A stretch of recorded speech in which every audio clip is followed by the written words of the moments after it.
around the country, teens are realizing they have a voice, and they can use that voice to bring about change. Today is about letting people know how great you guys are. It's about telling people that we are intelligent, motivated, and passionate youth who have a voice and that we're going to use it. That we are taking a stand on all the issues that we care about, and we're going to be heard. And that's why we're here today, because we're doing that and we're showing people that we're valuable to the state and to the anti-tobacco education community. They've started from things as tabling at their schools, putting out pamphlets of information. We've gone on field trips and done trainings. And we're going to the City Council tonight to ask them to pass this ordinance so that there won't be tobacco advertisements or self-service displays in a lot of the stores in Watsonville. So it's boiled down to tonight. You guys have the power to persuade the City Council members tonight. With your stories, you're gonna make them decide either yes or no on this ordinance. You're making a law here tonight. You guys are bringing about change. Most of the people who smoke before the age that they could actually buy cigarettes. I'm like, how did you get those cigarettes? Well, I stole them, or I had someone buy them for me. The topic I've chosen is about stealing cigarettes from the stores. I think self-service display should be against the law. On my way to school, I see tobacco advertisements at Lakeside Market and 7-Eleven. Let me give an example of why I support this ordinance. At New School, the class has... And I'm here to ask you to please pass this ordinance because it is illegal for teens to smoke before the age of 18. And a lot of friends of mine tell me how easy it is for them to get cigarettes, so I please urge you to pass this ordinance. Thank you.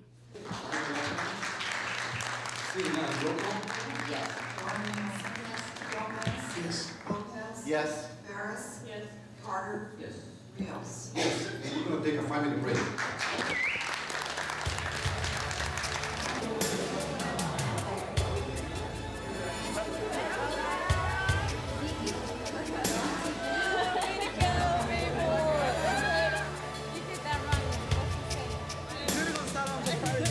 I was very impressed. I really thought that, them being here this evening and expressing their sentiments about how they feel about tobacco is really something to be admired, because most of the time you're seeing young people not really caring in a sense and taking responsibility because they feel that this is what's happening, this is what's going on. I was excited, I was happy because it feels good when you know that you could be able to change something. Making law, now that's making change. You have a voice. Use that voice and become an advocate. Taking on an issue to bring about a change. That's being an advocate, and there are some key steps you must take to be successful. First, get organized. Gather a group of motivated people and decide who will do what tasks. Gather information. Educate yourself about the issue and document the problem. Turn awareness into action. Brainstorm, plan, use the media, and target the right people. Follow up. Be persistent. It's important to keep the issue in people's minds. Being an activist is hard work, but very rewarding. Here is a group of students from Brainerd, Minnesota.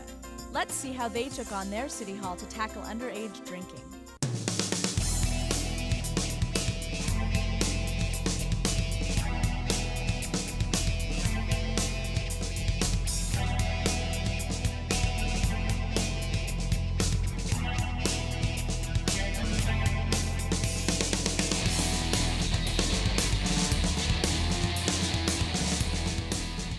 I became a member of Youth in Action because I've had some personal experience.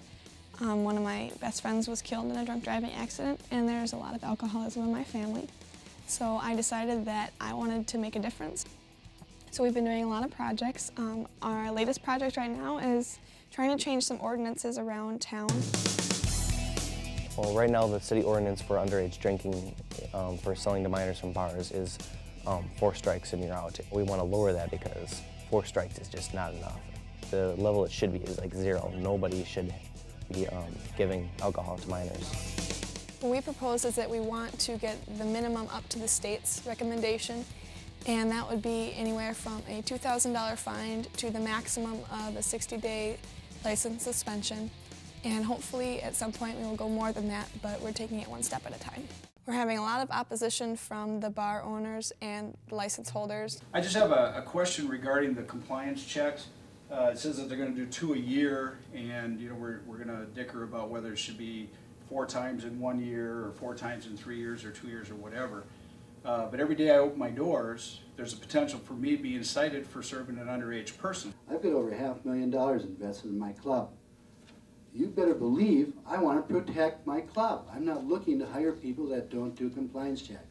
However, here you are holding me responsible as a bar owner for something an employee who may have just started there does. Well, first we had to realize that this was the problem. We had to come out and say to our community that we don't like this. We don't like that teens are drinking and getting it from the bars. Then we had to go and get all the data and the information and the compliance checks and all. And then we had to sum it together and go to the ordinance meetings and state our opinions and make it public. The gal that presented all the information the night of our full council meeting did an outstanding job, and I just can't say enough about the way she handled herself and the impression she made on the audience and on the council. You need to be persistent to get your point across. You need to, if at first you don't succeed, try again. You need to tell people that you're out there and you're going to stick with it. You can't let them push you around. It's something that I commend these students on because they are so willing to stand up and do what's right.